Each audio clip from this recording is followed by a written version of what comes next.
海贼王中开始看似不强，实际上很强的人。俗话说人不可貌相，有些人上来看起来不是很强，但后面所展示的实力和他的第一印象不说两极反转，那也是差别很大。说到这个，第一个想说的就是罗杰，当然这个是我的主观第一印象，一开始就感觉罗杰长了张路人脸，当时就想罗杰能当上海贼王自然有他的实力，但总觉得罗杰穿了身海贼们最常穿的衣服，戴了个海盗帽，扔在海贼堆里根本就不显眼。直到后面罗杰的事迹慢慢丰富，比如在空岛上留下罗杰到此一游的碑文，轻松拿捏和巅峰雷利平分秋色的巴雷特，一刀劈飞光月玉田，原地接白胡子的俯冲劈砍，罗杰的那张路人脸才渐渐的成为了天花板的标志。不瞒你们说，片头要不是旁白说他是海贼王，我就以为是个被处刑的某个小海贼。卡文迪许，海贼王里通常不允许这么漂亮的男人出现，还很臭美，虽然很特别，但刚开始对他的实力存疑，也不会想到他后来成为了草帽大船团1号船船长。后来看卡文迪许的确是草帽大船团里最能打的了，一旦开出第二人格，那就是敌我不分，嘎嘎乱杀，吓得巴托睡觉的时候也得用铁链子把他捆起来。第二人格也是轻松秒杀明哥干部德林杰，而德林杰其实也算明哥手下不弱的一个干部了。卡文迪许如果能和自己的第二人格和平共处，或许会更强，当然这也不是不可能，乔巴曾经也控制不了自己的暴走形态。花之冰五郎，第一印象就是工地里一个矮小瘦弱奄奄一息的老头，不过越是这种人才越有可能是真的大佬，毕竟雷利当时还自己把自己卖给人贩子被关了起来，只不过冰爷缩水严重，实在是远没有当年的气质了。当年的冰爷也是和之国最有威望的黑帮大佬，是光月玉田非常仰慕的人。路飞能打赢凯多，冰爷也是功不可没，首先就是教会了路飞使用流动的霸气，然后老爷子也可会摇人了，一声号令几千武士轻轻松松。老沙被路飞早早打败，到现在还能混得风生水起的，老沙可以说是极个别，非要说那巴基也算吧。论战绩的话，老沙在阿拉巴斯坦被空岛路飞打败，就这条件以后还在新世界混什么？不过海贼王里面有两个非常奇怪的人，一个是谁都打不过就打路飞来劲的斯摩格，一个是遇到路飞就麻爪但跟谁都能五五开的老沙。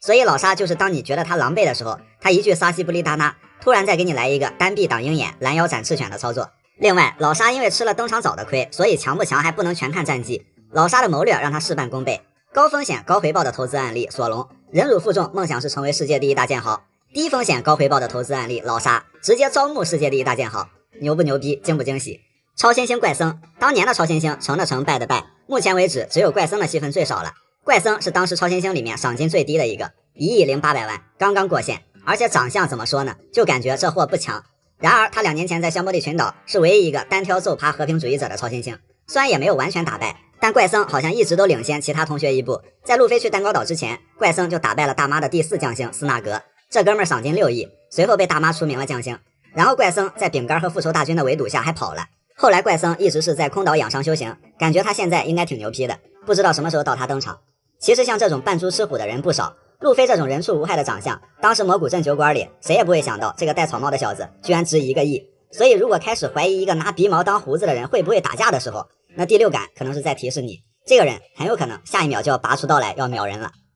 一物降一物，那些海贼大佬最怕谁？天不怕地不怕的路飞，在船上最怕娜美，确实怕，但路飞越怕娜美也说明越宠娜美。要说路飞真正最怕的人，还当属是机长他爷爷卡普，真的就是闻名丧胆的那种怕，倒不是因为卡普在四海的赫赫威名，毕竟龙也威名赫赫，路飞一点感觉没有。众所周知，路飞能从出海就具备一定的实力，多亏了卡普10多年的特训，把他推下悬崖深谷，把他丢进原始森林，把他绑在气球上升空，给路飞留下了即便当上海贼王也无法磨灭的心理阴影。当时路飞打败陆琪没多久，风头正盛，结果一见到卡普就说大家千万别碰他，会被他杀掉的。哎呦我错了机长，完全没有了悬赏3亿海贼的心气儿。路飞作为一块橡胶，在了解霸气之前，他只知道机长的爱之铁拳是世界上打人最疼的劈锤。路飞当上海贼王后，依然会怕他爷爷。不过路飞至今唯一一次敢反抗卡普的时候，就是在救哥哥艾斯的时候。那卡普怕谁呢？倒也不能说怕，毕竟卡普的性格和实力还真没什么人能让他怕的。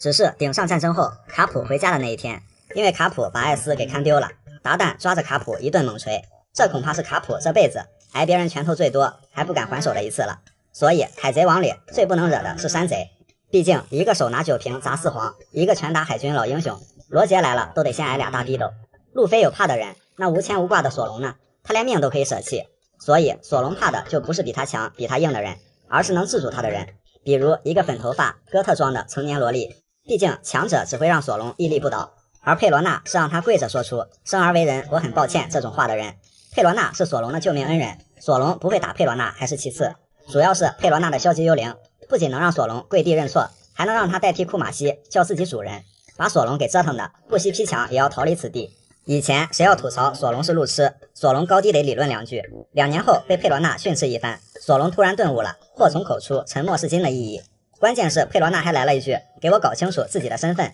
看来在修炼期间，索隆没少叫佩罗娜主人啊。那跟鹰眼都能撒娇的佩罗娜最怕谁呢？那当然是什么都怕，唯独不怕萝莉的乌索普。草帽团里唯一能免疫消极幽灵的男人，不好色没二心，浑身是昆虫炸弹吓人道具的萝莉杀手。对女生来说，这简直无懈可击。佩罗娜还有什么招？显然是没招。在新世界有一席之地的明哥，论实力他不是最顶尖强者，但是七武海天龙人地下世界龙头的身份可以让他不需要畏惧几个人。早年间明哥害怕贺中将，也是闻名丧胆，应该是洗洗果实把明哥给洗怕了。成为七武海后腰杆子硬了，后来敢跟藤虎比划比划，在青雉面前也敢跃跃欲试，但碍于青雉当时已经离职海军，明哥安全距离才敢回头质问库站长，您现在在哪儿高就？气场输了，气势还算稳住了。要说明哥最怕的那当属凯多，藤虎青雉有职业操守，凯多一个海贼可没有。罗当时拿凯多威胁明哥，生意搞砸了，凯多要来打屁屁的哦。明哥顿时冷汗直冒。明哥搞假新闻，拿烧烧果实射套，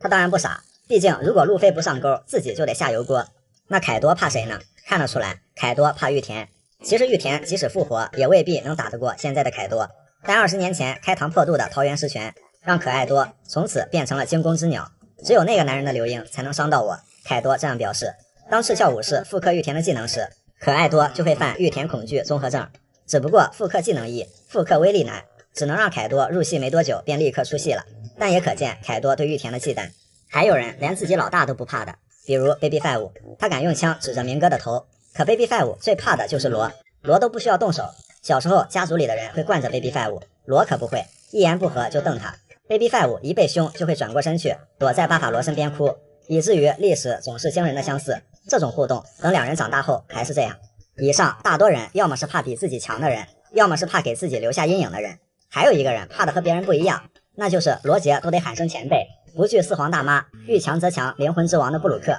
一个本来就已经死了的人，还有什么好怕的呢？还真有，布鲁克最怕的就是他自己。海贼王中的披风情节，要说海贼王里平时不怎么起眼，但是又无处不在的东西，披风和斗篷绝对要算在其中。甚至可以说10个强者里面能有9个穿着或穿过披风的。其实不光是尾田的一种情节吧，大多人在年少时都有这种情节，只是海贼王对这种情节表现得淋漓尽致。还记得路飞有一句名言，也称披风定律，说就算狒狒穿上披风都是英雄。这句话还给了当时懵懂的乔巴深刻的影响，帮他树立了奇特的英雄观。之后便有了穿着斗篷的乔巴假面。曾经的海上3大势力海军、四皇、七武海，其实还可以加一个暗地里的革命军，他们中间穿着披风的可以说是比比皆是。海军里的中高级军官，如参加顶上战争的10万精锐，几乎都穿。他们的外套虽然有袖子，但是他们就算拿来当被子盖，也从来不正儿八经的穿，就专门这样设计的，挂在肩上当披风穿。不得不说，倒是挺帅的，尤其是大将们的气势加披风，倒是穿出了无与伦比的压迫感。四皇里面不管新的老的，红发、白胡子、凯多、大妈、黑胡子、路飞、巴基，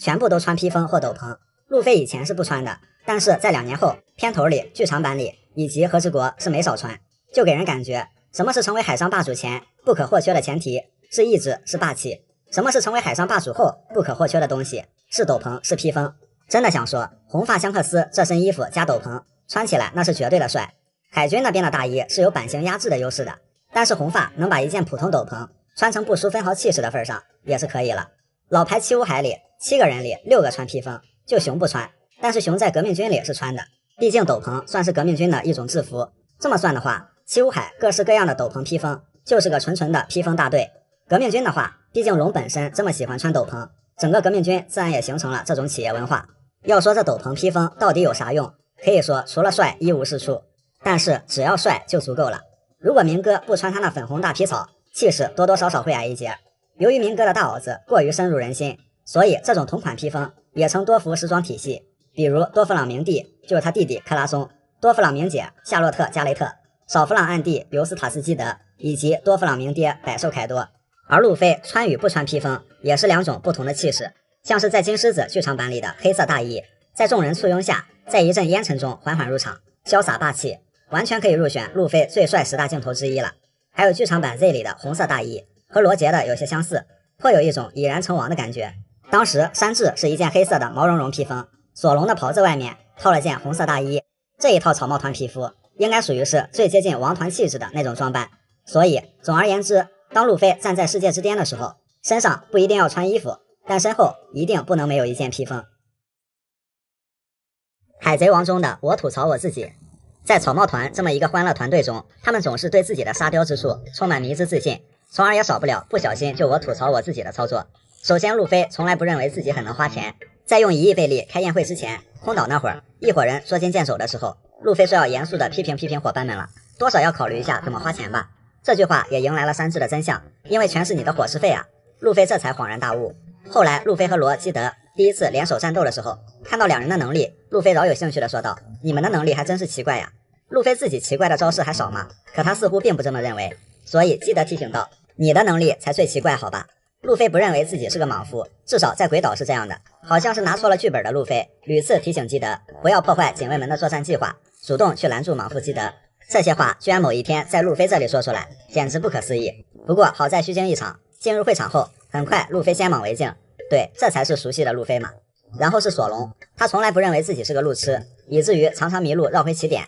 却以为只是个相似的地方而已。像是空岛时期索隆的迷惑操作，他打算一个人去森林里打探消息，让其他人留守据点，并说常言道迷了路就应该老实待在原地。这句话让娜美有了一种倒打一耙的感觉，该待在原地的人是你才对吧？果不其然，后来索隆在身边有指南鸟的情况下绕回了起点。当然每次索隆落单后，常常会为走散了的伙伴们感到头疼，可是其他人明明都在一起，只有索隆方位不明，到底是谁走散了？索隆最经典的一句自嘲，无疑就是溜达到天龙人的专行道上，一句怎么你要问路吗？震惊天龙人。表面上是自嘲，实际上索隆可能真不清楚自己的方向感全部用来换起名字的天赋去了。接着是弗兰奇，作为变态，他可没少吐槽别人是变态。虽然夸弗兰奇是变态会让他欣喜若狂，但他似乎并不认为自己特别的奇怪，反而当初在和草帽团并肩作战的时候，还觉得路飞他们是一群怪人。然后在娜美撕破卡利法衣服的时候，弗兰奇评价娜美有够变态。后来遇到塞纽尔，看到他穿着 baby 装，弗兰奇脱口而出：“这个变态到底在搞什么鬼？”这让旁边的手下尤为震惊。最变态的是什么？一个变态居然在说另一个变态是个变态。还有布鲁克，自己吐槽自己可是布鲁克的拿手好戏。除了他那个自嘲式的我没有眼睛没有肉的骷髅冷笑话。第一，布鲁克害怕僵尸，嫌人家长得忒吓人，秒了僵尸后一边吐槽好可怕，一边撒腿逃跑。僵尸也是无奈了，我靠，我们还没说你长得更吓人好吧。第二，布鲁克害怕鬼魂。布鲁克作为在恐怖地带混了几十年的老鬼，后来甚至在和之国自己扮鬼，吓得一群人嗷嗷叫唤。然而在恐怖三人帆船的时候，布鲁克却觉得佩罗娜的幽灵太可怕。第三，布鲁克害怕骷髅。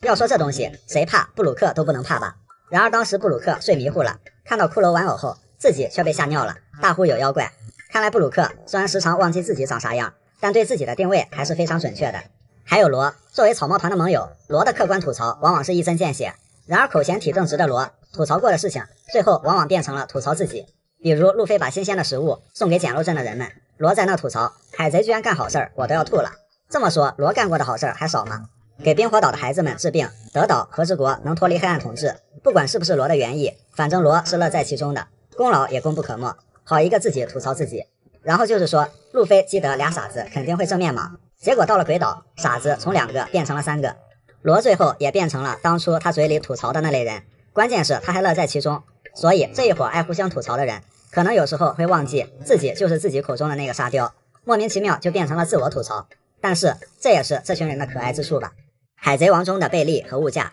在新世界很多海贼的赏金动辄上亿几亿贝利，再往上10几亿几十亿贝利。不过海贼世界里日常生活的物价并不算高，属于正常范畴。除了空岛的伊克也叫艾古斯币和之国以金银等硬通货的铸币外，大部分地方的通用货币就是贝利了。贝利的面额分为1万、5000、1000面值的纸币和500、100、50、10、5、1面值的硬币。从骸骨玉吉等纸币上人物名字来看，贝利其实就是日元，所以悬赏55亿多的海贼王罗杰换算下来也只有区3亿元人民币。那接下来就看一看海贼世界里的物价水平。如果你有50贝利，约合3块钱，可以在瓦波尔落魄的时候在他那儿买一个玩具。如果你有100贝利，约合6块钱，可以买到一份报纸。娜美当时嫌弃报纸涨价了，不过送报欧在大海上卖报也不容易，运输成本很高，可以接受。而且报纸里通常会夹带及时更新的悬赏令，相当于买海报送杂志了。在南海的一个集市里，一根茄子也是100贝利。说到这个，难免想起悬赏100贝利的可怜乔巴，它的悬赏价值就等同于一份报纸或者一根茄子。在很多海贼游戏中都是默契的，首充6块送乔巴，100贝利等于6块等于乔巴，这似乎有意无意的已经成了一种共识。乔巴真的酸 Q 了。另外，100贝利还可以让哈雷达在干旱地区降一次雨，只是他一开始开价是1亿贝利，约合520万元，因为那个地方很贫穷，所以善良的大爷给他们打了个折扣，6块。再往上，山治采购食材的时候，一颗新鲜的卷心菜是150贝利，约合8块钱。如果有500贝利，约合26块钱。斯摩格赔给小女孩一枚500贝利的硬币，让她去买一个5层的豪华冰淇淋。小巴的自助美味章鱼烧，每人500贝利，可以吃到撑的走不动道。在香波地租一台泡泡脚踏车，一天500贝利，可以说很划算了，主要是很好玩。但是如果要买一台，是1万贝利，约合520元。当时受老板引诱，路飞吵着要买，被小巴劝阻。泡泡车不同于威霸，出了香波地的气候范围就没用了。在路飞名人联动的餐厅里，500贝利可以吃一份咖喱饭，其他的还有从1块到30块不等的食物。还有1贝利等于1万空岛1克，当时甘福尔一声救命哨子是500万1克，也就是500贝利，约合26块钱。甘福尔玩一次命收你26块钱，对蓝海人的购买力来说，这纯属助人为乐。如果有1000贝利，在水之都可以体验双人布鲁船，当时路飞他们租了2艘，一艘的租金是1000贝利，约合52块钱。如果有1万贝利，可以去买一件相扑熊猫的 T 恤，约合520元。相扑熊猫是东海乃至四海知名的流行品牌，比如娜美的 T 恤、微微的包包都是这个牌子，起步价就是1万贝利。再往上，慈古岛时期被路飞穿丢了一个袖子的那件棉衣，娜美当时花28800贝利买的，约合1500元。不过娜美要求路飞要3倍赔偿。一本松的武器店里，一把相对普通的刀是5万贝利，约合2600元。阿龙在村里收保护费，一个小孩也是这个价。娜美的幸福之泉明码标价10万贝利，约合5200元。阿龙在村里收保护费，一个大人也是10万贝利。妖刀3代鬼彻真实价格100万贝利，约合5.2万元。像河道一文字等的大快刀21弓，至少1000万贝利起步，约合52万元。听起来好像不是想象的那么价值连城，毕竟刀这东西还是得靠合适的主人把它的价值发挥出来，这个就不是金钱能衡量的了。然后是人口贩卖价格表，从人类到鱼人，从50万贝利，约合2.6万元，到100万贝利，约合5.2万元不等。而男性巨人族高达5000万贝利，约合260万元；女性人鱼族高达7000万贝利，约合365万元。凯米更是被天龙人开出5亿贝利，2600万元的高价。当时路飞天天捅娄子，才达成了3亿贝利的赏金，到头来还不如人家摸了条鱼金贵。可见这帮人不会发不出悬赏金，因为他们是真的有钱。如果有1亿贝利，那可以买一个恶魔果实盲盒，这是大多恶魔果实的价格，约合520万元。因为如果没有看过恶魔果实图鉴，这真的就等于是开盲盒一样。从空岛下来，路飞他们换了3亿贝利，约合1500多万元，爆发了一波。在梅利号大限将至的时候，冰山他们给了路飞一份价格表，其中比梅利号大一些的二手船的价格也不菲，需要将近1亿贝利。而如果肯出全部的3亿贝利，水之都可以为其打造一艘最新式的大船。以上哪个选项都没有达成，其中2亿开局还被抢了，但最后无疑还是大赚。光宝舒亚当的黑市价格就是2亿贝利，约合1000万元。这还只是木材材料费，还有其他材料、设计、人工成本等。桑尼号仅仅只是造价都远不止2亿贝利。路飞最后一场宴会把剩下的1亿贝利也干进去了，一顿饭500多万，属实牛皮。已知出价最贵的果实手术果实50亿贝利，约合2.6亿元，差不多等于白胡子的赏金。已知开价最高的交易，明哥逼迫德雷斯罗萨利库王凑齐100亿贝利，约合5.2亿元。以上就是海贼世界里大概的物价情况了，在2年前时期就已经架构完善了，也属于是海贼世界观里的一部分吧。桑尼号上的每一个房间，桑尼号的配置奢华强悍，空间布局也相当宽敞精致，整艘船的体型也不是大的吓人的那种，但路飞他们10个人，再加上中途上船的朋友，10来个人住，那绝对是非常自在，就是宽敞又温馨的那种感觉。桑尼号的空间模块以草坪甲板为地面，可以分为地下1层、地上3层，其中包括瞭望塔、兼健身房和尾部那个外延出来的塔，大大小小总计18个房间，然后一个路飞特等席，一个露天花园，2个开放式阳台，一个天台，一套船坞系统，外加中央草坪甲板和前后甲板。从桑尼号的最底层开始，桑尼号草坪甲板之下，整个负1层堪称是草帽团的科技展览馆，最核心的就是士兵船坞系统，按需求调整转盘，对应舱门释放载具，在前甲板驾驶位的舵轮上可以切换船坞频道，以后这大多就是慎平的活了。频道序号是根据改造完成的先后顺序，2年前这里的道具和载具分别是0号频道一对外轮1号频道白木马1号由弗兰奇擅自改造了娜美的威霸而来，因此还被扇了一个大逼斗。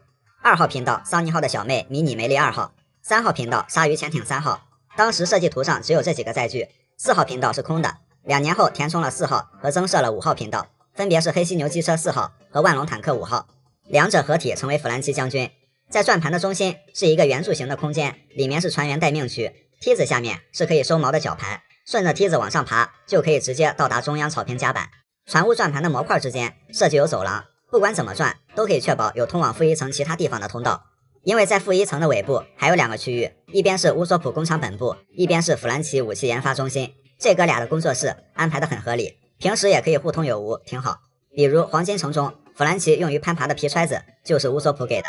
在这一层的最前部是包括保舒亚当在内的木材库以及武器弹药库，往上走，地上1层一大块宽敞舒适的中央草坪甲板，除了赏心悦目，这里可以玩水枪大战、打球、BBQ、开派对、打牌、下棋、睡觉、晒太阳等等等等。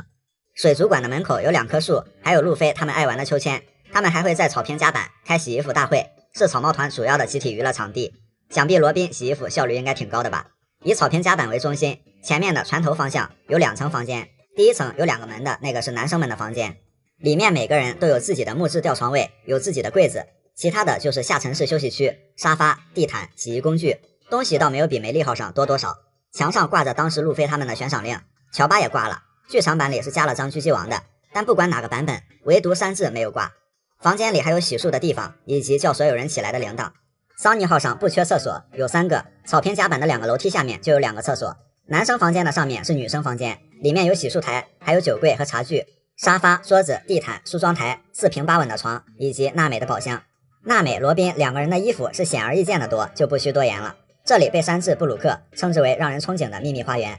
桑尼号上的房间功能分配得更加细致，所以这里也仅仅只是睡觉换装的地方。女生房间上面是前甲板，也是老司机专座掌舵的地方。往前走可以进到狮子头里面，这个操作室用于瞄准目标发射狮吼炮。桑尼的头是多功能的头，除了是路飞一如既往的特等级，鬓毛可以旋转让船后退紧急避险，旁边有卡哇伊的狮爪毛，可以牢牢地抓进河床里，眼睛是2个照明用的大灯。这是桑尼号的前半部分，主要是起居室和操控室，而后半部分才是享受生活的地方。中央草坪甲板往后，地上1层就是水之酒吧，也就是华丽的水族馆了，也是盛平老大的卧室。靠近入口的墙上有摆满酒的酒柜，中间的柱子是桑尼号后部的桅杆，直通房顶。这里面也是一个升降机，可以从第2层的厨房直接送餐送饮料下来到水族馆的吧台上。大鱼缸的后面还有一圈环形走廊，而且走廊的上面也是鱼缸部分，也就是说这里是一个小型的海底世界。走廊的外面是一圈开放式的阳台，就是桑尼号后面第1层有围栏的那一部分，可以吹风喝茶。在这一层的尾部是能源室，这里有梯子，从这里下去就到了负1层的弗兰奇乌索普办公区，他们上来负责填充可乐能源，也非常方便，发动风来爆破让桑尼号翱翔蓝天。水族馆的上面主要就是山治的地盘，厨房、餐厅。入住桑尼号的时候，山治首先在乎的居然不是厨房怎么样，而是有无带锁的冰箱。好在他的愿望实现了，冰箱密码是7326，山治、娜美、罗宾知道。餐厅有电话虫，可以订餐。山治做好饭会用桅杆升降机送餐到下面的水之酒吧。餐厅也很不错，可以容纳很多人进餐。桅杆后面还有一个房间，是食料库、仓库，因为是未加工的，所以路飞也不会吃。但饿极了的路飞连跳舞粉都吃，还真不一定了。当时路飞就搬空了这里，做了随心所欲咖喱。餐厅里面的那个有门帘的门打开就是乔巴的保健室，里面有乔巴喜欢的转椅。厨房餐厅外面一圈是后甲板，通过一个滑梯和一个楼梯连接1层的草坪甲板，乔巴很喜欢那一边的滑滑梯。后甲板上2边各有一个放鱼口，连接1层的水族馆的鱼缸。路飞乌索普曾经抓了条鲨鱼进去，结果钓上来的观赏鱼都被鲨鱼吃干净了。山治平时可以在后甲板这里捞鱼上来作为食材。通过餐厅里的梯子往上爬，就到了房顶花园。这里有娜美的橘子园、罗宾的花坛、乌索普养的植物，也是乌索普工厂分部。加洛特当时在乌索普那里偷偷种了个萝卜。房顶花园可以直接通往后面的那个外延式的塔。这里是图书馆、测量室和楼顶大浴室。这个塔被归为第3层，但这算是个复式结构，就是这样子的。1层是图书馆，除了路飞，所有人的书都在这里。哦对，山治也是个读书爱好者，但因为他书太多，所以为了不占用大家空间，有一部分他悄咪咪地藏在了衣柜里。这里大多是罗宾、娜美的办公区。再往上走，先是一个洗漱间，里面配有厕所，干湿分离，隔壁就是个大浴室。塔的外部环绕一周开放式阳台，房顶有一处房顶天台。最后就是索隆常待的前桅杆瞭望塔，也是健身房，通过绳梯爬上去，再爬一段梯子，里面非常宽敞，各种索隆的健身器械，风景那当然也是非常棒，上面配有望远镜、喇叭用于广播。桑尼号设计的大而不空，宽敞温馨。尾田不愧是学建筑出身的，而且罗宾娜美的工作区是在一起的，弗兰奇乌索普的工作区是在一起的，匹配了关系和职业。桑尼号也偶尔会出现和梅丽号一样的那种表情，说明他也是有自主意识的。梅丽曾经飞上过万米空岛，桑尼曾经下到过海洋万米，一个能展翅飞翔，一个可翱翔天际，都是很棒的船。最后桑尼号这艘船也会完成使命，到达最终之岛。当然在那之前，这艘船上还继续发生着有趣且传奇的故事。梅丽号上的每一个房间，梅丽号的空间布局可以分为6个房间，一个瞭望塔，一片橘子园，一个路飞特等席，外加前后甲板和中央甲板。这是梅丽号构造图的切面。首先最底层是男生女生的卧室，男生人数较多，所以他们的房间相对大一些。路飞他们平时全员睡吊床，当然沙发和其他地方也是可以睡的，不过他们的睡姿总是充满创造性，条件谈不上舒服，但他们不在乎这些。还记得罗宾刚上船那会儿叫醒大家起来看流星雨，也是非常温馨的画面。男生房间里的东西不多，两侧有沙发，一张小桌子，其他的就是衣柜、水桶和酒桶，还有堆放的自己要洗的衣服和洗浴用具。哦对，这块地毯上也是可以睡觉的，索隆和山治就一起共枕过嘛。梅丽号的主桅杆直穿男生房间，上面有扶手，所以可以直接爬到中央甲板上去。然后男生隔壁是女生房间，原本是为可雅小姐设计的，赠予草帽团后，一开始除了是娜美的专属房间，微微中途住过，路飞他们照顾娜美的时候也暂住过一晚，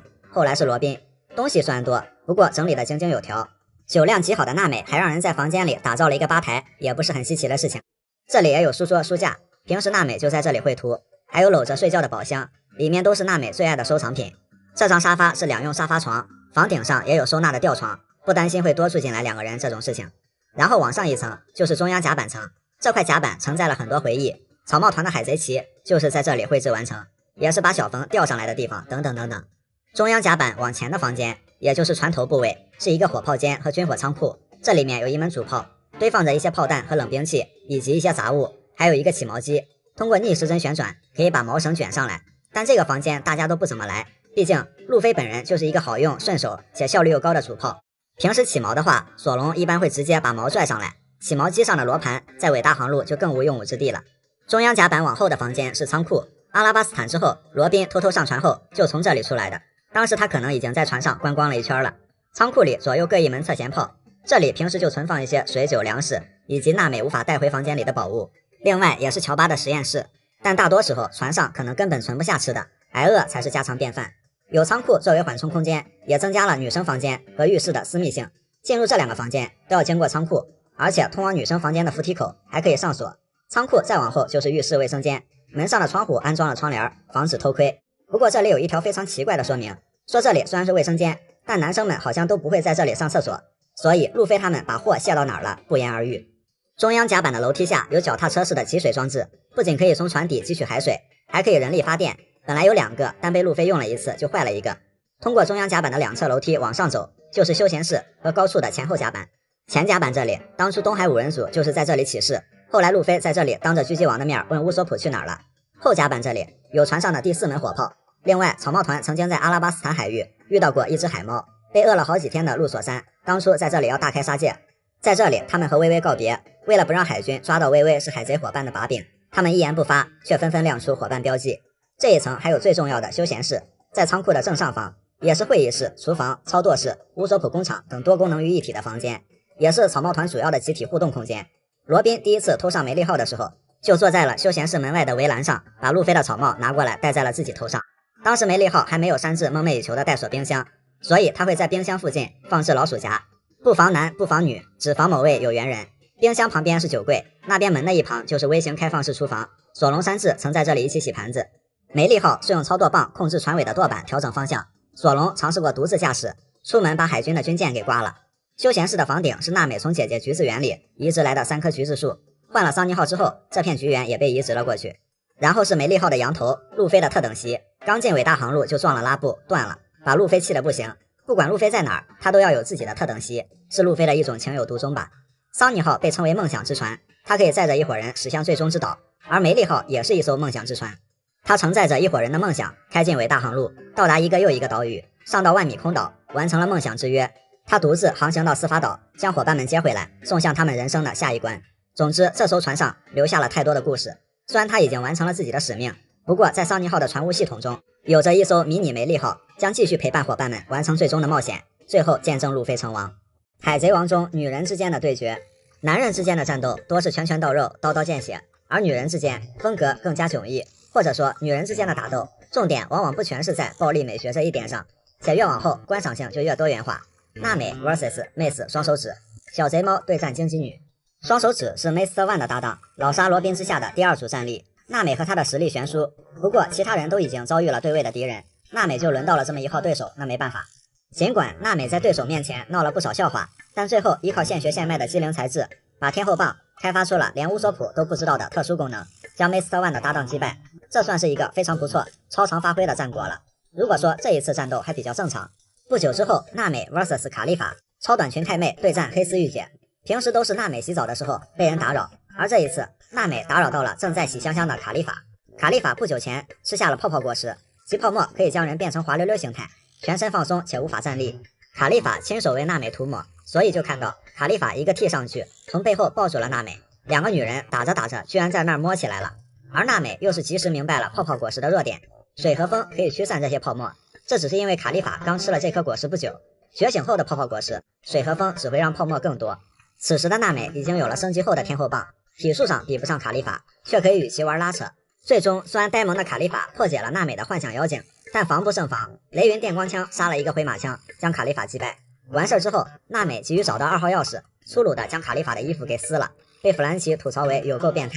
女版小伊万 vs 小萨蒂，人妖对战抖 S， 这是一场结局没有悬念，却让人大受震撼的对决。面对这么一个抖 S 小妹，小伊万表示那就比谁更会玩，以彼之道还施彼身，用非常专业的手法将小萨蒂绑着吊了起来，场面一度非常的羞耻和尴尬。女帝 vs 奈琴，颜值对颜值，旗袍对旗袍。作为邦迪瓦尔德的传医，奈琴通过中药拳法的奥义，可以让自己变得年轻，还可以抵御女帝的甜甜果实技能，并且还差点让女帝被迫放飞自我。女帝不得不一边控制自己的动作幅度，一边和奈琴战斗。不过以女帝的实力，完全不需要认真打，甚至不需要打，仅仅通过自己男女老少通吃的美貌，就足以让对手破防。在女帝面前，奈琴相形见绌，女帝一撒娇，敌人就顶不住了。最终奈琴沦陷，功力尽失，变回原貌，被女帝石化。达斯奇 vs 莫奈，背后有人对战孤立无援。达斯奇一开始一直被雪女莫奈压制，刀被打掉，被莫奈咬伤，但此时索隆提刀来援，一招大沉汗，用气魄将莫奈击垮。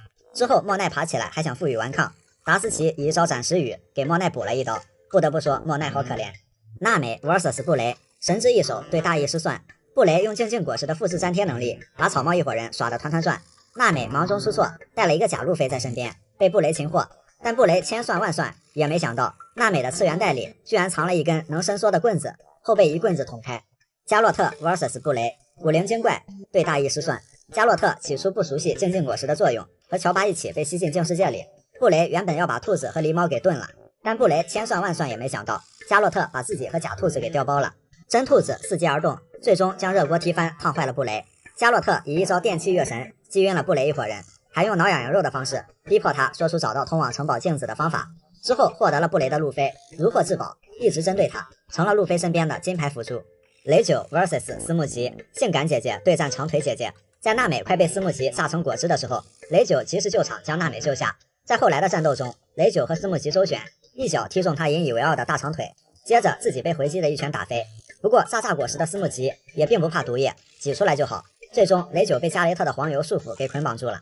大妈 vs 娜美，大妈对战小大妈，两人的实力显然不在一个水平之上。不过从蛋糕岛纠缠到鬼岛，大妈始终没有在宙斯争夺战中玩得过娜美，毕竟论偷拐抢骗可是娜美的绝活。反而娜美不仅在蛋糕岛用宙斯劈了大妈一下，在鬼岛终于将被抛弃的宙斯收为己有，奇迹般的占到了四皇的一个大便宜。大和 vs 润提，霸道辣妹对战傲娇地控。在路飞和润提较莽劲的时候，大和以一招雷鸣八卦将其打倒，还被润提吐槽为是雷鸣四卦。后来两人再次遭遇，润提虽然头铁嘴硬，不过仍旧不是大和的对手。娜美 vs 润提，娜跑跑对战润追追，润提不厌其烦地追了娜美一路，期间还把娜美撞得头破血流。在两人遇到大妈的时候，上演了三个女人一台戏。娜美变身拱火大王，前后都是地狱，但也能左右逢源。润提一如既往的头铁，他说他要收拾这里的所有人，拉了仇恨的论题被大妈小妈轮番攻击，结果被普罗米修斯和赫拉的组合技明光炮贯穿身体，而后稍微恢复后，依旧对娜美、乌索普、小玉穷追猛打，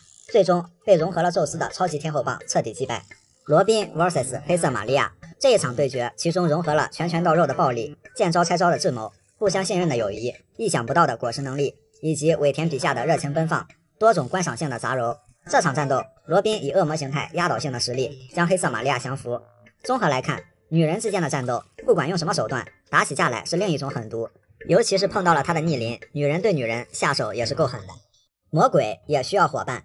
明哥作为海贼世界里的暗黑人物，和亦正亦邪的老沙相比，明哥坏得更彻底。他极具野心，用残忍手段窃国，很多人变成了玩具，抹除了亲人对他们的记忆，实现统治，构建庞大的地下世界利益链。他讨厌背叛，手刃亲人手足，把铲除异己的冷血无情展示得淋漓尽致。明哥这样性格的一个人，按理说他对任何人都是这样的，但并不是，至少表面上不是。另一面，明哥是受到部下忠诚拥戴的少主，他也是堂吉诃德家族里大多成员的恩人。明哥信任家族里的每一个人，包括一开始没有露馅的亲弟克拉松，一开始没有逃走的罗，一开始没有倒贴跟别人跑的 Baby Five， 以及觉得自己完不成任务的迪亚曼蒂等等。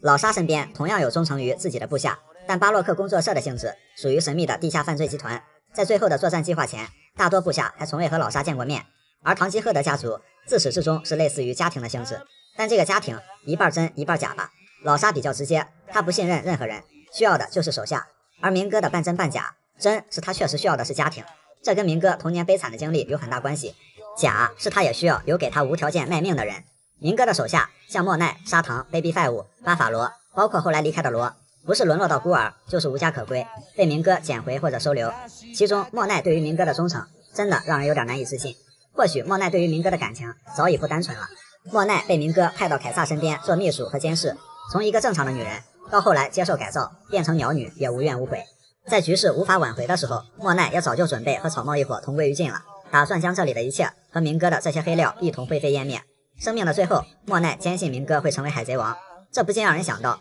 伙伴们对路飞的那种感情，但最后因凯撒误刺莫奈心脏引爆没有成功。什么大风大浪都见过的明哥，此刻也变得无比阴沉，那种愤怒的压迫感一下就上来了。虽然明哥确实很毒，不过他对自己的部下肯定还是有感情的。然后是维尔哥，他是明哥身边最早的一批人，但这么多年因为去海军当卧底的缘故，他没有获得在家族内应有的安稳和权利。尽管他一路做到中将，但这么多年他一直把明哥的事情放在第一位。维尔哥有多么铁石心肠，也就说明对明哥有多忠心。他为明哥清除障碍，算是最辛苦的一个干部。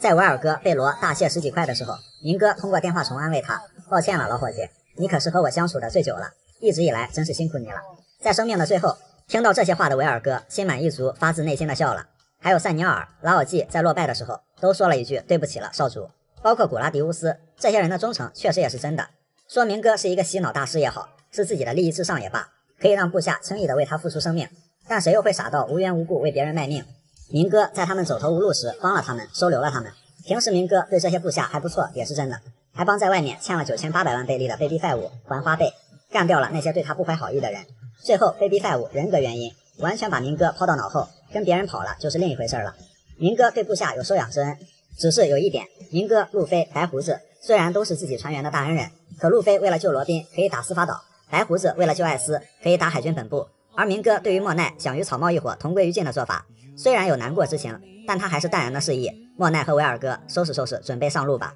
平时没事的时候，明哥可以无条件的对部下好，一旦出事儿，明哥也会同意部下无条件的为他去死，因为明哥最讨厌别人背叛他，顺我者昌，逆我者亡。表面上明哥是个好老大，但部下性命和家族利益2选1之下，这也是他和路飞、白胡子对待船员最大的差别。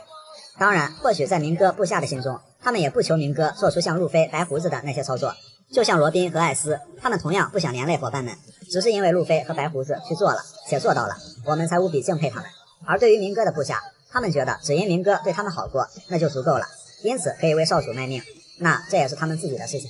拿路飞和白胡子对待船员的标准去说明哥对自己的部下不够分不顾身，想来想去确实也不公平，因为明哥从小到大都不是个好人，他对标的从来不是路飞和白胡子，恶人里面能做到像慈善家明哥这种程度的又能有几个呢？魔鬼也需要伙伴，而人总会有让自己崇拜的那个人，堂吉诃德家族就是这样一个团体。明哥从童年乃至到现在为止都是个悲剧，后来这些干部做出忠诚但没有意义的牺牲，堂吉诃德家族的覆灭完全也是明哥自己作的。只能说恶人之间也有恶人的情谊，但作恶多端终究有一天要罪有应得。草帽一伙悬赏金的含金量，目前草帽团实恩赏金总和是31亿6100万，领100倍利，而他们现在对抗的是总赏金轻松过百亿的双四皇及其皇团精英干部，对世界政府来说更是一个巨大威胁。所以草帽团目前的性价比非常之高，但和之国后无疑会迎来一波赏金飞跃。其实一路上草帽团的赏金都普遍存在被压低和不匹配的情况，主要是他们的成长速度太快了。首先是路飞，他2年前到达香波地群岛时，赏金3亿贝利，位列11超新星第2名，仅次于基德的3亿1500万。但有2个地方路飞通关后因特殊原因没更新赏金，一个是空岛打败艾尼路，虽然有果实克制这个 bug 在，但终究还是打败了，只是空岛不属于蓝海文化圈，一个鲜为人知的世外桃源，世界政府管辖之外的隐藏关卡，自然也没有悬赏金。第二个是在恐怖3维帆船打败3亿2000万的莫利亚，世界政府觉得一个人干趴老杀莫利亚2个七武海，传出去的话政府颜面何在，加上大战在即，保留了莫利亚七武海之名，就派了熊去低调灭口岛上的所有人，而熊是革命军的人，忍不住放了海，加上索隆扛住了压力，上面以为草帽团全灭，也就没再追究。不然正常来说，那一届超新星第一高赏金可能就是路飞的了。2年前路飞把世界政府3大机构都给闹了一个遍，2年期间赏金更新到了4亿。盛平说过，赏金过了3亿就很难涨了，但显然经过名师指导脱胎换骨的路飞，真实实力和威胁程度不止4亿。在冰火岛3档打败悬赏3亿的凯撒，在德岛4档打败了悬赏3亿4000万的明哥。明哥这个由于他是七武海，3亿4的赏金是冻结后的原赏金，如果以实力为主的话，明哥应该在卡尔之下饼干之上，能有个9亿多点。打败明哥后，路飞的赏金来到5亿，2年前2亿的罗都已经追平路飞了。回顾路飞的经历，这5亿的含金量还是很足的。直到蛋糕岛在四皇的地盘上大闹一番，让悬赏10亿5700万的卡尔有了至今唯一一场败绩，路飞的赏金才卸掉了枷锁，飞跃至15亿。现在路飞是挂着15亿的赏金，跟46亿多的凯多打得有来有回。山治和索隆比路飞更亏，他俩现在的赏金还不如四皇团2流干部水平，凌空六子的平均赏金都比他俩高很多。然而悬赏3亿3000万的山治打败了13亿2000万的奎因，3亿2000万的索隆打败了13亿9000万的晋，甚至索隆之前还砍伤了凯多。早在阿拉巴斯坦打败老沙集团后，路飞更新到了1亿，索隆开张就是6000万。但山治、娜美、乌索普、乔巴明明都打赢了干部战，却都没有赏金，尤其是山治和娜美。山治是打败了3200万的小冯，到后来打败了 CP9 加布拉，首次悬赏7700万，算是挺高的了。加布拉和卡库的倒立值相差无几，所以如果阿拉巴斯坦山治有一些基础悬赏，山治有可能也是那一届的超新星。而娜美更是在阿拉巴斯坦打败了悬赏3500万的妹死双手指。然而直到司法岛打败卡利法后，娜美首次悬赏只有1600万，只能说那个时候世界政府确实还不太看重他们。但罗宾的赏金显然也和他的能力不匹配，作为能影响世界、极大威胁世界政府的存在，8岁就被悬赏7900万。然而司法岛被解救出来后，赏金只涨了100万，意思了一下，主要是罗宾确实没惹什么事儿。除了才能，战斗上目前仅悬赏1亿3000万的罗宾，则是能打败悬赏4亿8000万的黑色玛利亚。盛平原赏金是2亿5000万，更新后是4亿3800万。盛平不仅轻松打败悬赏5亿4600万的福兹福，当然福兹福的赏金很多是因为掌握着一些政府情报的关系。不过盛平一次把大妈打出船外，一次将大妈撂倒在地，就这操作4亿多的赏金属实是少了。乌索普从3000万涨到2亿，单看涨幅是挺多的，但乌索普的见闻色水平认真起来何止2亿。乌索普当时也是唯一一个让明哥给出了5星好评，悬赏5亿的God乌索普、奥氏路飞罗等一众群雄，9400万的弗兰奇、8300万的布鲁克、6600万的娜美，这3个挣扎了一路还没破亿的人。不过他们发挥的作用并不是赏金可以完全体现出来的。弗兰奇、娜美是出海远航的根本保障，布鲁克偷历史正文，还敢单挑大妈，这种事情世界政府不会多清楚，也不会对赏金有太多的加成。最后海贼世界里性价比最高的海贼，那无疑就是乔巴了。现在是挂着100倍利的悬赏，打着100多亿的价，还能给13亿多的大看板一个大逼斗。对努力变成一个勇敢海贼的乔巴来说，100倍利的宠物，这已经不是低估了，而是一种侮辱。不知道乔巴什么时候才能摆脱这种魔咒。总之，赏金的更新，一方面是海军、世界政府根据有限的情报、实力和危险程度的主观判断，还有就是尽可能的给主角团留下足够多的成长空间。草帽一伙的赏金一路上也就都跟挤牙膏一样，定的相对比较保守了。山治的5大梦想成真时刻，一直以来山治总能遇到一些特别狗的事情，比如他的悬赏令，比如在人妖岛上被折磨了2年，回来后羡慕路飞羡慕到面目狰狞。不过回顾来看，尾田带山治不薄啊，他的很多不正经的梦想偏偏都已经实现了，说是人生赢家也不过分。第一，获得隐身能力，这个梦想从山治小时候在恶魔果实图鉴上看到透明果实的那一刻就坚定了，因此山治后来遇到阿布萨罗姆，怒气值爆满，不仅是因为阿布是当时的透明果实能力者，他还欲要夺走山治的女神娜美。双重暴击下，山治将仇恨全部甩在了阿布身上。但是后来，山治获得了家族科技吉尔玛66隐形黑战斗服，不仅获得了梦寐以求的隐身能力，还很快就进了澡堂去体验了一把，可以说是梦想照进现实，此生无憾了。当然，战斗服还让山治觉醒了潜在的血统因子力量，很快就打败了奎因。期间，山治本来就对家族有厌恶情绪，又误以为这东西让自己失去了感情而打伤女生，就把战斗服给踩爆了。其实那是奎因打的。不过山治说的永别了女浴室这话，说的应该为时尚早了，战斗服这个弗兰奇应该能修好吧。总之，利用隐身能力去澡堂子的梦想，山治已经实现了。第二，美人鱼奥布路。奥布路是他在遇到哲普老板之前就萌生的梦想，后来这成了山治和哲普老板共同的梦想。在初见路飞的时候，山治兴奋地解释了自己的奥布路之梦，这本是个极其浪漫严肃的梦想。结果后来到了愚人岛才知道，哦，山治心中的奥布路果然浪漫。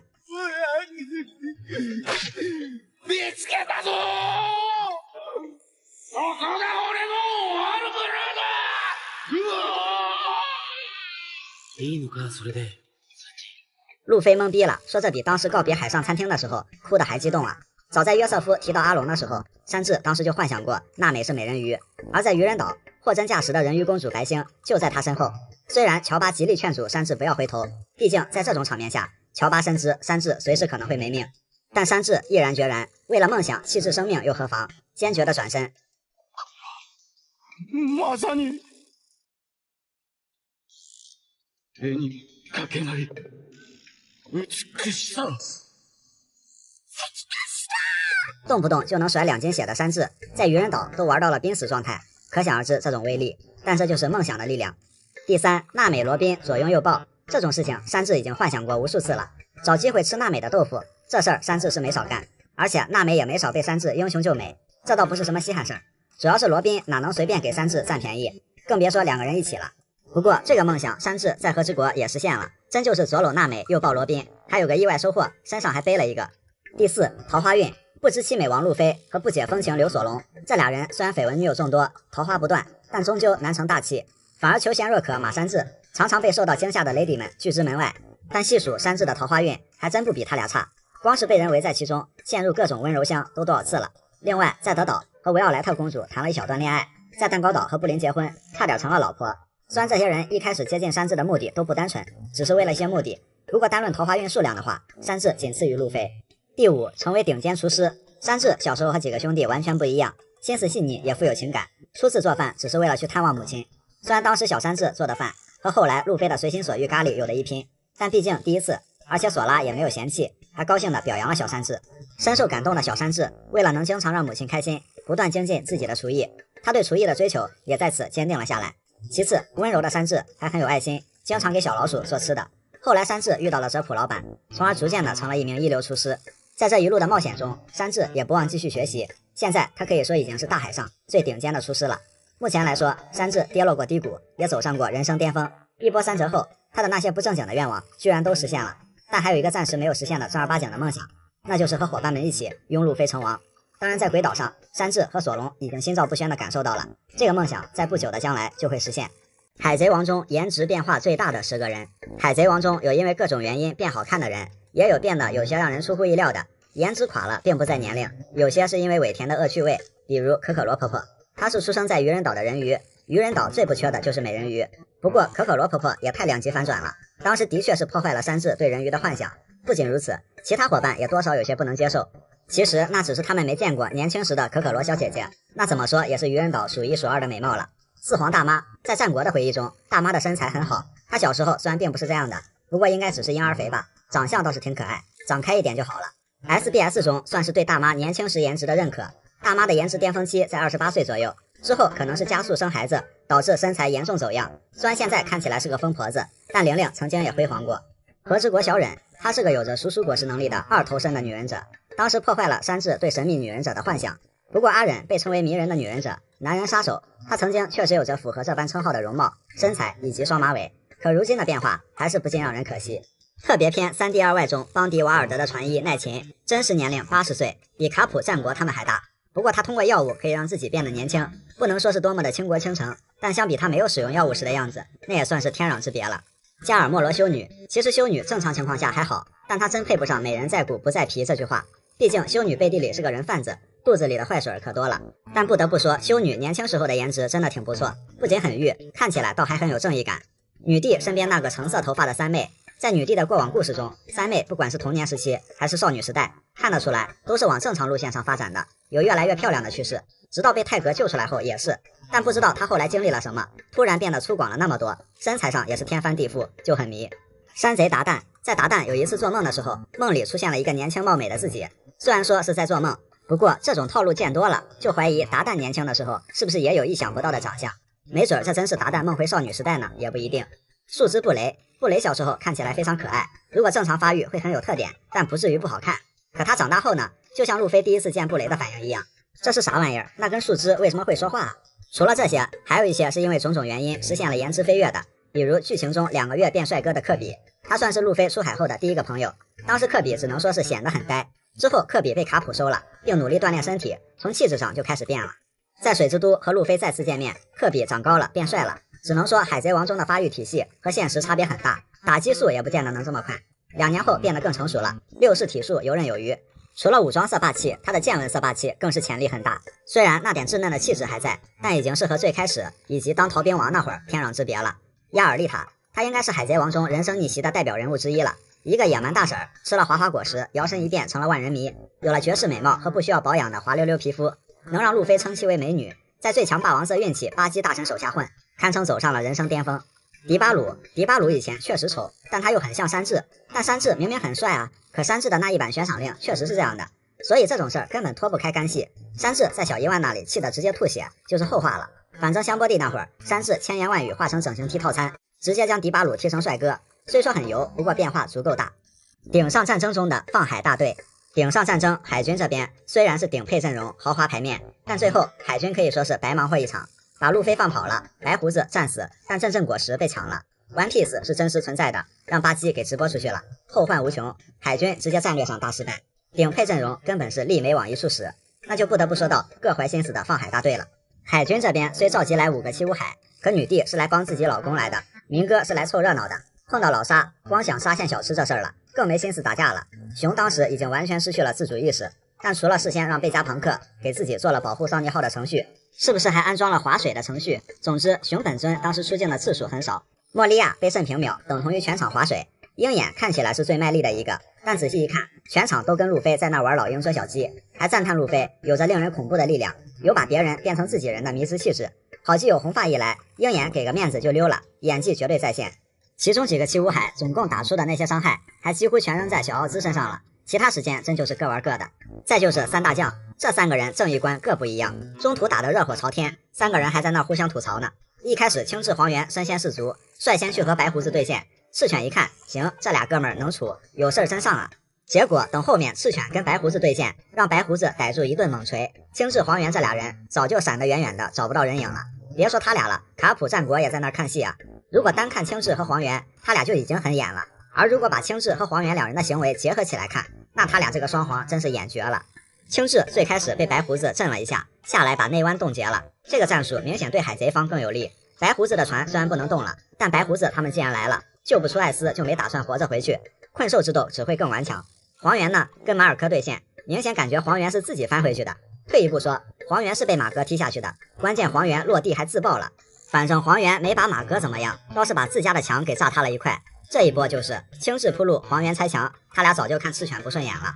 后面除了奥兹压住了一块包围壁，青雉的兵还阻碍了包围壁的升起，耽误了很多时间。赤犬吐槽青雉，这就是你干的好事儿。路飞直面3大将的时候也是，赤犬刚想动手，黄猿光速过去，接着就是一脚把路飞给踢得远远的。后面也是青雉拦着赤犬，主动跟路飞对线，能秒不秒，还跟路飞说卡普对自己有恩什么的，然后在事先察觉的情况下，一脚让马哥给踹掉线了。两人一左一右，很长一段时间硬是让赤犬没摸到过路飞，怎么看怎么像是保护少主行为。接下来就要欣赏双大将的组合大招，摁不住一艘潜艇了。要知道，当时青雉在长链岛可以轻松冻住很大一片海域，黄猿后来大招苗泽法也是一点不手软吧。而顶上战争呢，青雉把罗的潜艇撵到了最大马力，黄猿大招接上，直接把青雉的兵全给干碎了。关键苗潜艇那是一发没中啊，两人一前一后完美配合，这下海军想追都追不上了。完事儿，黄猿还在那儿说风凉话，说要是这样都能给他跑了，那只能怪我的见闻色太牛，哦不，只能怪他们运气太好了，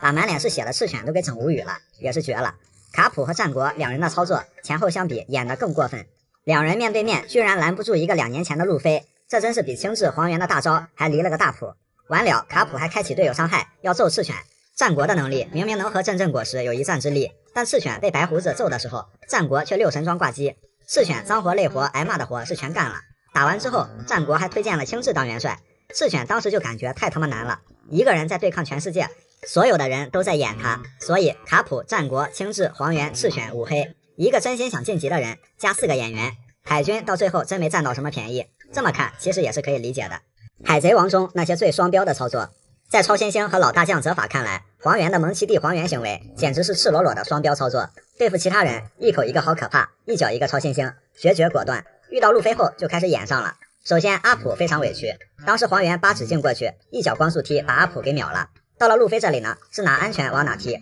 黄猿这是生怕路飞让赤犬给逮到。霍金斯也非常委屈，当时黄猿踢他的时候技能秒开，指哪打哪，不愧是稳准狠。到路飞这里呢，不光是施法前摇无限拉长了，有百步穿杨一枪爆头那本事，一来射断路飞的钥匙，二来射穿巴基的衣领，难不成当初的准星让路飞他舅这个身份给封印了？小伊万喊了一嗓子技能断了，科比喊了一嗓子技能断了，贝克曼的不许动技能断了，这毛病打超新星的时候可没有。怪僧德雷克也很委屈，当时黄猿对他们放技能的时候，那是脚起光落秒杀，一点都不拖泥带水。到路飞这里呢，在索隆身上愣是抬了半级的腿，硬是撑到雷利赶来才踢出去，好一个卡点大师。泽法也很委屈，这8尺描边玉居然能打中目标，这是描边大师能干出来的事儿吗？在马尔科、黑胡子、金狮子看来，卡普和战国藏都不想藏了，干脆明演。当初这俩人怎么打他们的？活捉金狮子，一拳锤蒙马尔科，一掌震的黑团人仰马翻。反过来，卡普让路飞的孝孙拳给秒了，战国的一拳让路飞的气球给抵消掉了大半，这跟后来大妈凯多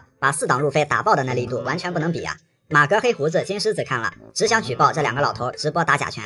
在明哥看来，招募海军大将的一项潜规则一定要会演，比如藤虎。藤虎在处理七武海的问题上，尤其是跟明哥和罗交手的时候，展示了海军大将的魄力，几秒钟之内拉下了一块陨石。明哥和罗着实有点傻了，这人狠起来是敌我不分啊，弄不清楚这到底砸谁啊？看得出来，藤虎狠起来连自己都砸。但是，一到处理路飞的问题上，明哥顿时觉得这个世界太险恶了。藤虎当时堆了好一会儿的砖石瓦砾，然后藤虎就开始双标操作了。这个时候，德岛民众可还没往岸边上挤呢，藤虎那地爆天星就是不往下砸。给明哥和罗喂陨石的时候，可没见藤虎这么演啊。当藤虎刚想往下砸，好了，德岛民众跑到岸边了，很明显又是和黄猿差不多的蒙奇帝藤虎行为。在赤犬看来，如果可以，他真想把海军本部和世界政府一起给告了。顶上战争明明是青雉和黄猿率先冲到阵前的，到最后只有赤犬打的脸上全是血。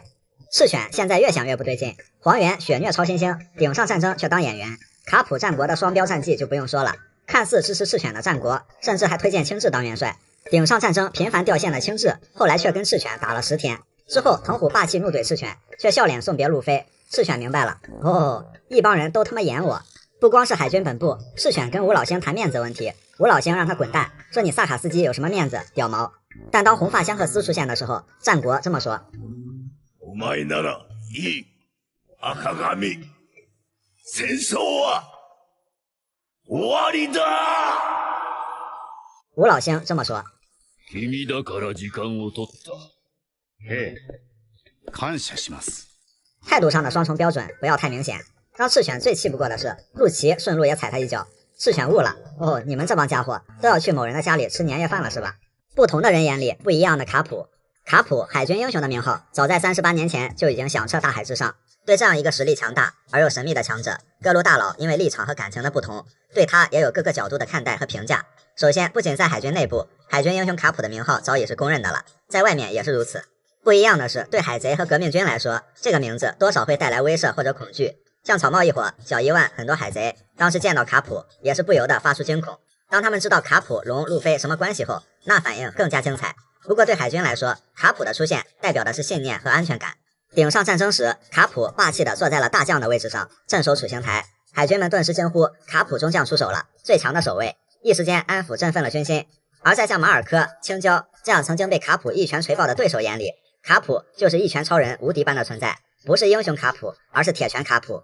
马尔科现赏金13亿7400万，2年前起码也得10亿了。青椒30年前赏金已经达到5亿4200万。然而青椒的尖锥头再硬，也被卡普从派大星给干成章鱼哥了。卡普击落马尔科后说，想耍小聪明从这里过去，那就先试着杀了我吧。看到卡普玩真的了之后，马哥就默默打消了从天上飞过去救艾斯的念头。在晚辈的眼里，卡普是偶像，也是良师益友。众所周知，青雉是非常崇拜卡普的。卡普明明有那实力，却因为恶心天龙人，想自由自在的贯彻正义，而多次拒绝升任大将。这操作被青雉赞叹为真的太帅了。青雉后来当了大将，也对卡普非常尊敬，不止一次表示卡普有恩于自己，说青雉没对路飞放水，估计青雉自己都不信。在自己的小圈子里，卡普没什么官架子，但有极高的威望。在和自己平级的旧时代强者的眼里，卡普是最棘手的敌人。当卡普出手时，白胡子也不禁感叹了一句，不过转而又说，不要被他的称号吓到，他只是上个时代的老兵。白胡子这番话表面上是稳定军心，内心也是认可卡普的。以白胡子的资格，能被他看上眼的对手并不多。毕竟卡普罗杰曾经击败过众星云集的洛克斯海贼团。在罗杰的眼里，卡普不仅是最棘手的敌人，毕竟曾经多次将自己逼入绝境，而且两人还追出感情来了。罗杰和卡普也是惺惺相惜的敌友，卡普在狱中也答应了罗杰的遗愿。之后卡普收养了罗杰的儿子艾斯，交给达旦抚养，并让艾斯叫自己爷爷。有没有一种可能，这是卡普占了罗杰的便宜？在同僚的眼里，卡普是个可靠的队友，但也是个老小孩，经常随心所欲不正经。这一点和他并肩作战几十年的战国是深有体会。泽法当时抓着路飞，嘲讽路飞，就你还想当海贼王，那就这么把你捏碎怎么样，海贼王。结果路飞说出自己的全名蒙奇 D 路飞后，泽法顿时搜嘎，原来是卡普的孙子，那就能理解了，就把路飞给扔回去了。这给面子给的不要太明显。在路飞的眼里，卡普是个暴躁的大猩猩，给路飞留下了不小的阴影。在第一次遇到青雉的时候，青雉说到了路飞是卡普孙子这件事儿。乌索普发现天不怕地不怕的路飞居然惊慌失措，全身冒汗。路飞怂里怂气地说，没什么没什么，以前受过爷爷不少关照呢。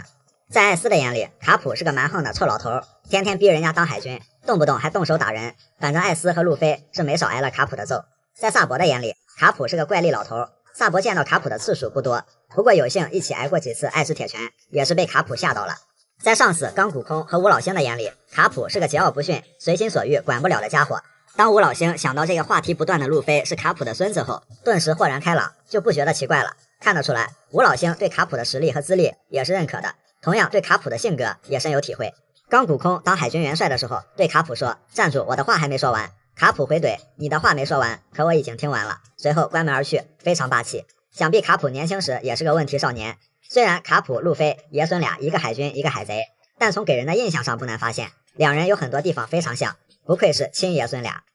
海贼慈善家明哥，明哥能有什么坏心思呢？他只是想为社会做一些力所能及的贡献。那些年，明哥为各个阵营无私输送了各种人才，比如海军支部中将维尔哥，卧底伟业还没完成，就先成了罗的背景板。除了送人头，还为海军贡献了10年美好年华。还有 Baby Five， 现为草帽大船团3号船船长老蔡的妻子，明哥可没要一分彩礼。还有在明哥的谆谆教诲下，最终选择支持路飞的贝拉米，还有成为了海军本部中校的亲弟弟克拉松，以及从明哥收容站走出来的孩子，现为路飞的忠实盟友罗，以及在每个人手里都能发挥用处的资深万能老工具人凯撒。他们在明哥各种直接或间接的影响下，在各自阵营挥洒着自己的汗水，所以明哥功不可没。在为各方势力培养人才的同时，明哥没有忘记授人以鱼不如授人以渔的道理。萨博吃了烧烧果实，照亮了艾萨路3兄弟的深厚情谊。德索罗吃了金金果实，让他能够点亮夜空中最亮的星。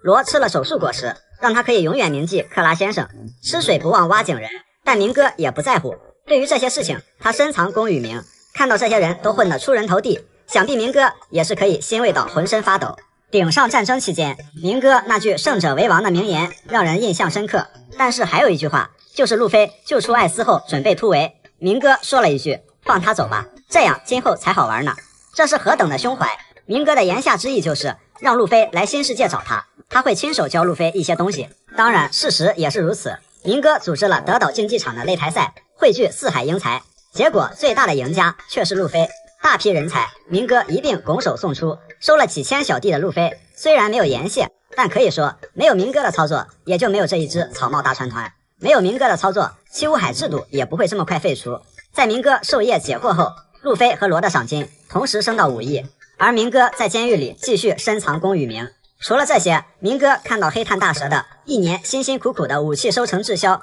在仓库里长毛了，挺可惜的，主动动用身份和人脉关系当起了中介，帮助大蛇顺利卖出产品，带领大蛇一众人发家致富。但是明哥做这种好事儿一概不想留名，只是化名 Joker。 虽然出来混的这些年里得罪了很多人，也知道了很多人的秘密，以至于退休之后也会遭到暗杀，但是看得出来明哥无怨无悔，每天乐呵呵的看报纸，谈古论今，此等胸怀如大海般广阔。索隆的智商不仅仅是用在了起名字上，索隆的智商都用在给技能起名字上了。这个梗由来已久，但是通过某些事情上来看，索隆也是相当机智的。山治在阿拉巴斯坦狸猫换太子调虎离山的计谋属实妙，这就让人很容易忽略掉索隆在细节上的机智。索隆为了防止小冯用魔方果实混入内部，因为大家知道小冯的身份后，其能力搞得大家人心惶惶，索隆反而非常平静，提出了双重标记的方法，就是在手臂上画个叉，再用原来的布包起来。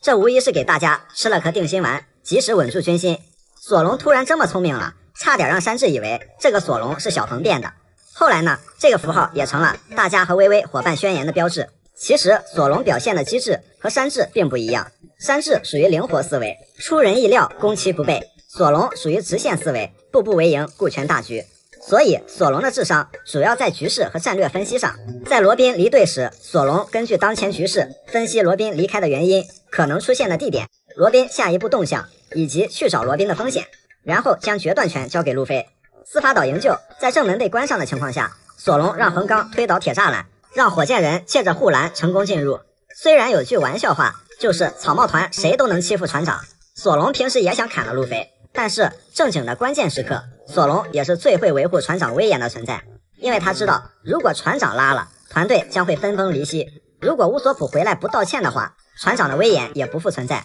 所以在大是大非面前，索隆永远都是最平静并能冷静分析利害的人。山治离开的时候，所有人也是被打乱了阵脚，索隆冷静分析局势，提醒大家主次分明，把头绪捋一捋。索隆把对山治的那一丢丢的担心偷偷摸摸的埋藏在心底。可能也是因为索隆太直了，并不擅长思考感性而抽象的东西，比如3D2Y 的信息传到伙伴们那里，所有人都是很快反应过来是怎么一回事，只有索隆冥冥之中知道是有什么重要消息，但就是理解不出来。终于过了一段时间，索隆成功悟透彻了。早在之前，雷利就意味深长的指索隆有点迟钝，但索隆的机智就比较奇葩。你看他不擅长思考这类事情，而且还是个路痴，但索隆对陌生人的直觉和警惕是比较强的。索隆身上的理性特质也恰恰弥补了路飞的不足，所以索隆在路飞身边的重要性就不言而喻了。6世强者恐怖如斯。17年前，一个世界政府的加盟国遭到海贼入侵，500名国王军被俘，成为人质。世界政府派陆奇解决此事，海贼们因为手握大量人质而底气满满。陆奇到了关押人质的仓库，将这500名士兵人质全部杀死，随后又解决掉了闻讯而来的海贼头目，快速平息了事端。这操作突然有萨卡年夜饭司机那味儿了。这件事也是年仅13岁的陆奇能正式进入 CP9 的直接原因。至于灭掉人质这个做法是上级的意思，还是陆奇的个人意愿，应该是都有。因为事后陆奇也撂下一句，这么弱小的士兵没有生存的权利，弱是原罪。突然有克洛克555开达尔那味儿了。陆奇更像是一些人的结合体，而他贯彻的理念是崇尚必要的恶，奉行黑暗的正义，听起来很凶残。不过陆奇包括 CP9 的其他人也不是只有凶残的一面。司法岛战败后， CP9 逃亡到了一个叫春之女王镇的地方，为了给陆奇治疗， CP9 的几个人杂耍卖艺，凭本事吃饭，攒了不少钱。陆奇醒来后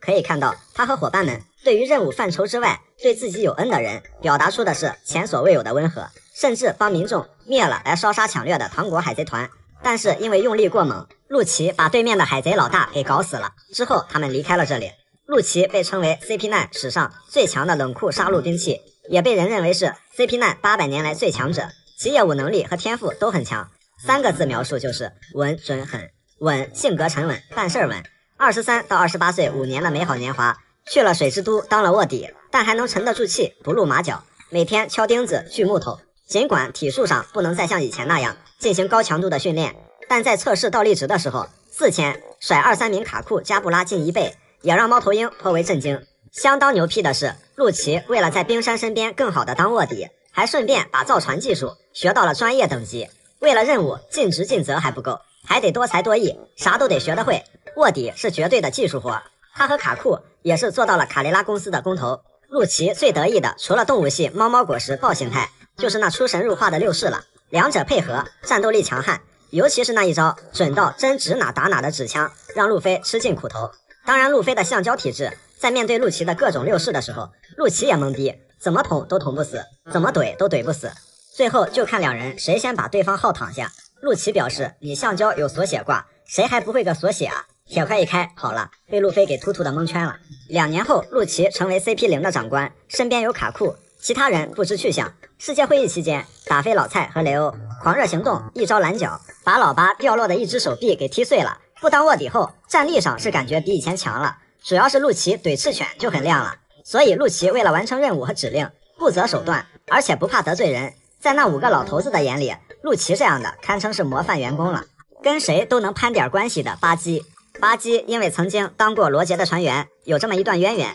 所以虽然巴基每次登场都自带搞笑属性，但名声却可以做到大佬皆知的境界。在红发会见白胡子的时候，白胡子提到了罗杰、卡普、战国以及曾经和红发 PK 的鹰眼，没想到白胡子居然还记得那个红鼻子小鬼巴基，20-30年了还能和其他这些大佬停留在白胡子的记忆里，巴基真是想低调都不行了。并且巴基跟新旧时代的一些人都有联系，除了被白胡子牢记，以前跟红发是搭档，后来巴基在伟大航路还遇到过艾斯，再后来还和路飞一起并肩作战过。好家伙，对巴基来说这都没外人啊，跟谁都能攀点关系。当时路飞虽然知道红发巴基认识，但还并不清楚红发巴基以前是在罗杰的船上。直到雷利感慨万千，追忆往昔，路飞恍然之余，曾经和巴基见过面的娜美和索隆更是勉为其难地接受了那个街溜子居然是罗杰船员的事实。而一心寻宝的巴基并不愿意透露自己以前是罗杰船上的人，尤其是不愿意被海军盯上。但是顶上战争期间，海军除了通报艾斯是罗杰的儿子，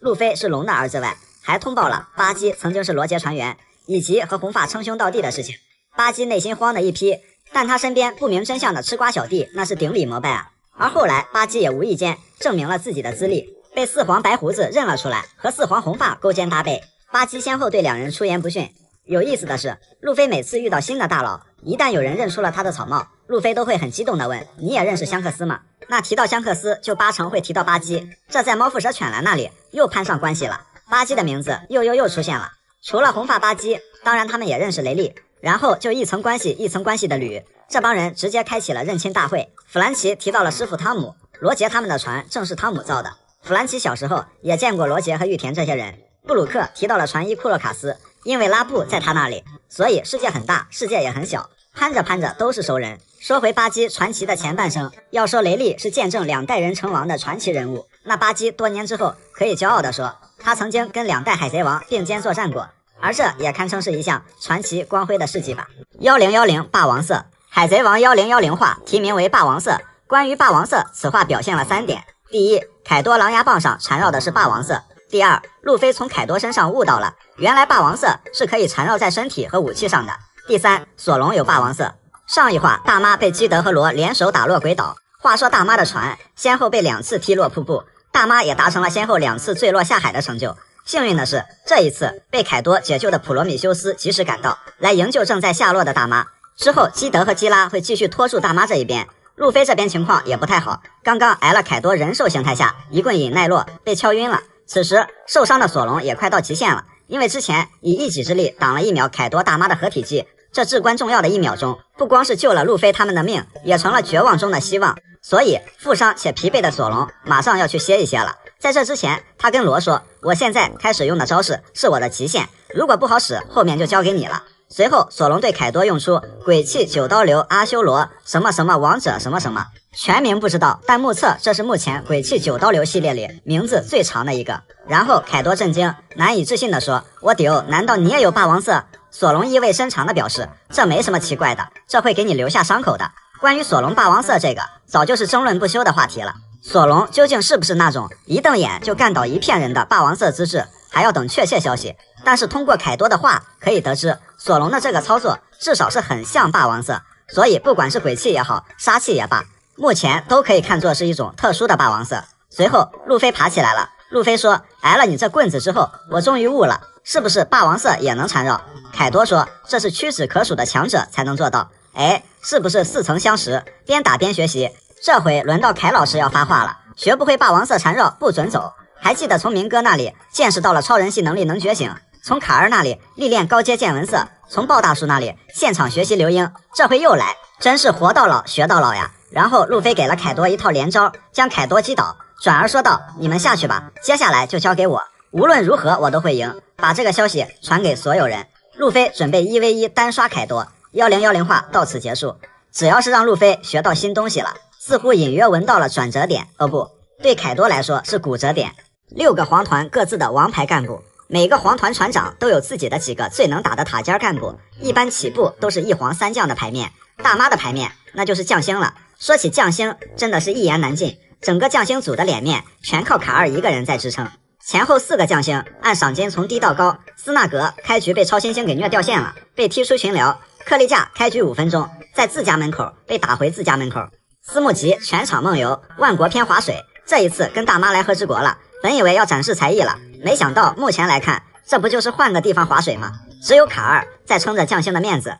现在在乖乖守家，当然他也是大妈手下最靠谱的牌面。白胡子海贼团16个队长们都很能打，其中不死鸟马尔科、火拳艾斯、钻石乔兹、花剑比斯塔这4个的实力都展示的比较清晰，实力在队长里也属于第一梯队。在和之国，马尔科不负众望，和晋、奎因俩皇团精英交手，以1敌2，不仅有来有回，还一度占据了明显优势。虽然无法支撑太久，但不得不说，小马哥这波真的太帅了。2番队队长艾斯，对于年纪轻轻的艾斯来说，当时艾斯的实力已经非常不错了，如果他能活着，前途必定不可估量。3队队长乔兹是撞谁谁难受，不流点血就是不给面子了。老沙和青雉这俩人都被怼懵逼过。5队队长花剑和鹰眼能打得有来有回。其实白团这个精英组挺强，有回血消耗的，有打范围伤害的，有主防御和突进的，有剑技精湛的，还挺全面。但现在只是一个残团，白团的命运是令人惋惜。凯多的王牌干部手下的3灾，炎灾晋、异灾奎因、旱灾杰克，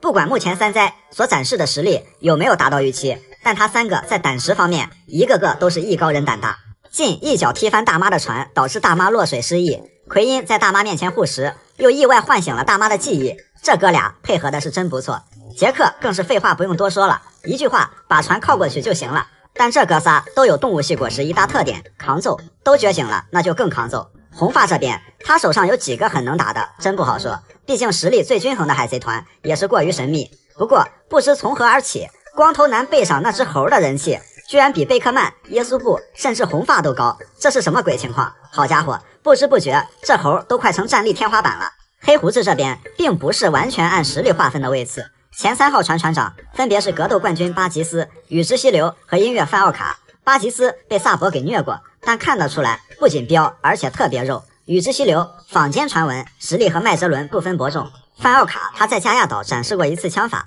挂着倍镜在常人视力无法企及的距离上连着打下来3只海鸥，让乌索普暗暗佩服。后来还敢和耶稣布对枪，这哥们儿的视力、装备、枪械和意识都是顶级。那黑团其他人还没有明确展示过实力，但黑胡子他们能击败马尔科率领的白残团，可见从赏金来看，他们目前是被低估的。草帽团其实每个人单独拿出来都能打，2年前3大主力，2年后其实大家各自都有很强的单兵作战能力，而且没有像有些黄团明确划分干部等级、划分王牌干部的意思。盛平加入后，整体实力继续增强，但从站位上可以看出谁是第一梯队。1皇路飞、3将索隆、山治、盛平、海陆空3D立体环绕沉浸式作战的阵容配置，并且伙伴们随意组合也能怼得大妈怀疑人生，所以草帽团这个阵容配置还是很灵活的。海贼王里的那些区别对待，在草帽团的日常生活中，在娜美面前，船上只有2类人，一类是罗宾本人，另一类是除罗宾之外的导弹组。所以娜美爆锤草帽团除罗宾以外的任何人，这都是很正常的事情。至于盛平之后会不会挨揍，还有待观察。反而是没见过娜美锤罗宾，最多就是向罗宾抱怨几句。因为众所周知，平时路飞他们经常一起作啊、皮、风、浪、吵、睡、吃、闹、打、捣蛋，所以作为草帽团的生活管家，对待3天不打上船揭瓦的除罗宾之外的这类人，只能是何以解气，唯有铁拳。说到铁拳，那不得不说到卡普。其实卡普老爷子在大多时候都是一视同仁的，别管是亲孙子、干孙子，还是中途混进来的小街溜子，那都是一律爱之铁拳伺候着。在战场上，一拳锤飞巴吉斯，也能一拳把马尔科锤懵逼，让人琢磨不透卡普的一拳的上限究竟在哪儿。但是事实证明，拳头再硬，心都会软。卡普居然被2档路飞一记孝孙拳给打下去了，卡普这操作就把马尔科给整不会了。马尔科心想，还有这么玩的？我被这老头打的都得缠绷带了，就因为不姓蒙齐呗，明显是区别对待呀。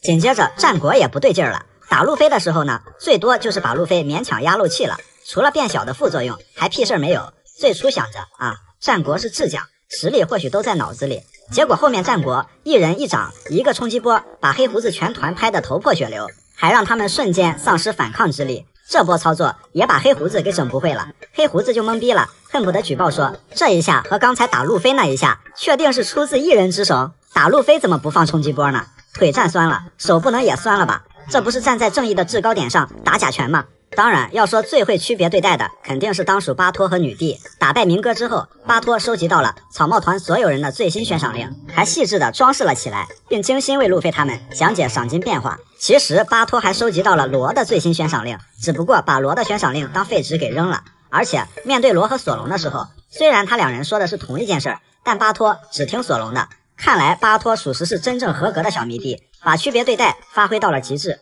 女帝也不相上下，在他眼里，全世界只有2类人，一类是路飞本人，一类就是其他人，爱谁谁。路飞饿了，女帝当牛做马，亲力亲为也要喂饱路飞。慎平呢，悄悄吃一个梨，结果被女帝厉声训斥，吃的太多了，吓得慎平还差点被一只梨给噎死。在巴托和女帝这2人面前，路飞也有区别于众人的满级美颜滤镜。光月玉田复活的2种假说：第一，模仿说最有可能的3个伪造者：1能把画出来的东西变成实体的看十郎；2能变身的伊杜湖牛鬼丸；3能变身的九尾狐戴鹏。其一，黑炭看十郎真实画工很好，曾经画出了一模一样的自己，骗得警卫们他们云里雾里的，后被打成重伤。因为凯多砍下了黑炭大蛇的头颅，看十郎爬起来被迫营业，画出了一个光月玉田，振奋人心，揭竿而起，锄强扶弱干凯多，一波碟中谍的操作后走上了洗白之路，这是一种猜测。其二，牛鬼丸那个身影是光月日和的身影和侧脸，他带着牛鬼丸秘密登上鬼岛来到这里，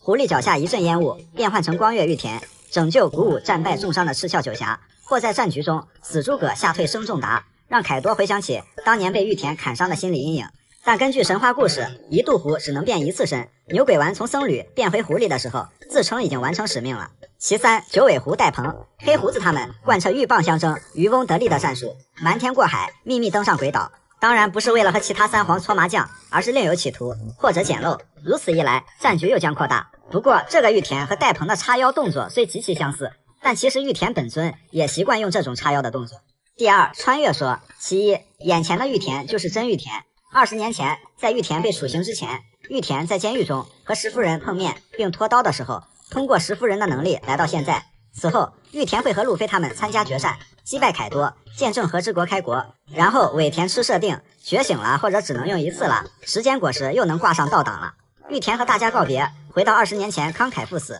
玉田又必须舍命救下赤鞘九侠，尤其是警卫们，他正是20年后将路飞等人引向和之国的人。玉田说了几句意味深长的话后，最后笑着沉入油锅中。其二，石夫人的时间能力有寄托某个时间节点的能力，玉田也是玉田，但不是肉身，而是曾经某个时间点上的一段留存。先在房间里出现的黑影是石夫人，然后开启能力变化出玉田的身影，或许是要传达意义重大的话语或信息，但会很快消失，最后的决战还是交给新时代的人们来掌控。当然还有脑洞大开级别的，那个出现的黑影是艾尼路，耷拉下来的长长的是艾尼路的耳垂，这波操作只能说是很骚了。还有玉田出海期间吃了什么复制果实之类的，要是这样的话，当年下油锅的就是凯多了。虽然猜测很多，不过能推敲的也就几个，模仿和穿越都有 bug， 主要是看尾田怎么圆了。